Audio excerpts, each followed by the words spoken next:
کہ کریم علیہ الصلوۃ والسلام کے صحابہ ایک مرتبہ اللہ کے نبی صلی اللہ علیہ وسلم سے یہ سوال کرتے ہیں اور عرض کرتے ہیں کہ یا رسول اللہ یہ بتائیے کہ وہ کون سا عمل ہے، وہ کون سی نیکی ہے کہ جس عمل کی بنیاد پر لوگ کثرت کے ساتھ جنت میں داخل ہوں گے۔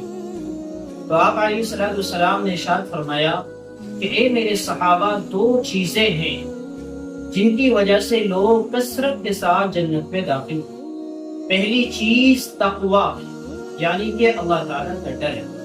انسان اس دنیا میں رہ کر اس طرح اپنی زندگی گزارے کہ وہ ہر وقت اللہ رب العزت سے ڈرتا ہے۔ اسی طرح دوسری چیز اچھے اخلاق، انسان اپنے اخلاق کو بہتر بنائے۔ لہذا یہ دو عمل ایسے ہیں کہ جن دو عمل کی وجہ سے انسان کثرت کے ساتھ جنت میں داخل ہے۔ اسی طرح ایک موقع پر اللہ کے نبی صلی اللہ علیہ وسلم سے حضرات صحابہ یہ سوال کرتے ہیں اور پوچھتے ہیں کہ یا رسول اللہ یہ بتائیے کہ کس عمل کی وجہ سے لوگ کثرت کے ساتھ جنت میں داخل ہوں۔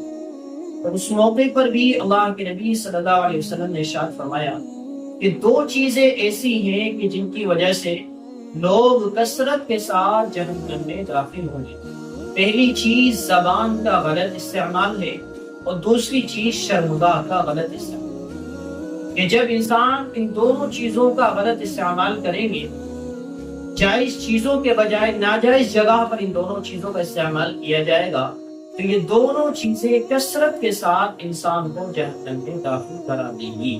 لہذا یہ دو عمل اور دو گناہ ایسے ہیں کہ جن کی وجہ سے لوگ کثرت کے ساتھ جہنم میں داخل ہیں۔